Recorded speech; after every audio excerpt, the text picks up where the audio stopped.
আসসালামু আলাইকুম। আমি এখন একটা পেঁয়াজের জমিতে অবস্থান করছি। আমাদের এলাকা হলো রাজবাড়ী জেলার পাংশা উপজেলা। বৃহত্তর ফরিদপুরের যে অংশটা রয়েছে এই অংশটায় পেঁয়াজের সবথেকে বেশি উৎপাদন হয় আমাদের এই এলাকায়। দেখেন বিস্তীর্ণ মাঠ, মাঠের মানে ম্যাক্সিমাম চাষ হচ্ছে পেঁয়াজের। তো পেঁয়াজের একটা তথ্য শেয়ার করার জন্য মূলত ভিডিওটি করছি। দেখতে পাচ্ছেন এই পেঁয়াজের বয়স হয়েছে ৪৫ থেকে ৫০ দিন। তো সাধারণত পেঁয়াজ লাগানোর পর ২টা সেচ দিতে হয়, তাই তো? ২টা সেচ দিতে হয়। তো ২টা সেচ দেওয়ার পরে মাটিটা বসে যায়, তখন মাটিটা হালকা আগলা করার জন্য এই যে দেখেন এই সাইডটাতে কোপানো হয়েছে, আগলা করা হয়েছে।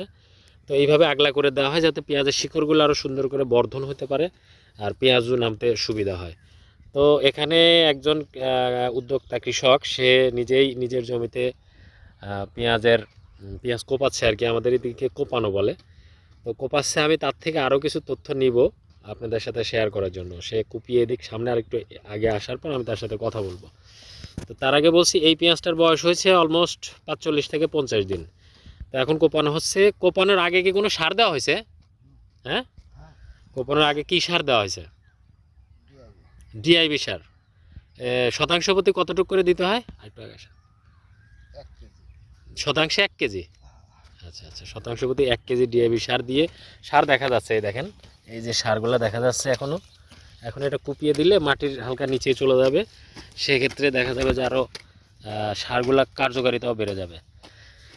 তাইলে এবছর পেঁয়াজ মাঠে ভালোই দেখা যাচ্ছে নাকি? ভালো হয়েছে। আচ্ছা, ভাইয়ের নাম জানো কি? মিজান। আমাদের মিজান ভাই, সে হলো পেঁয়াজ কোপাচ্ছে। তো একদিনে কয় শতাংশ পেঁয়াজ কোপানো যায়? একজন কতটুকু কোপাইতে পারে? ৭ শতক। ৭ থেকে ১০ শতক আমি শুনছি কয়েকজনের কাছে। যদি মাটি উর্বর হয় তাহলে মোটামুটি ১০ শতাংশ ৮ শতাংশ কোপাইতে পারে। আর যদি মাটিটা একটু বসাক হয় তাহলে ৭ শতাংশ ৬ শতাংশ এরকম না?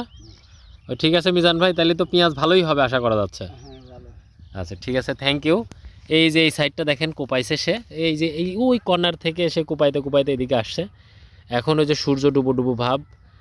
একেবারে শেষ বিকালে মাগরিবের আজানের মোটামুটি ১৫ মিনিট আগে আমি ভিডিওটি করছি। এই হলো তথ্য। তো ভালো থাকবেন সবাই। আসসালামু আলাইকুম।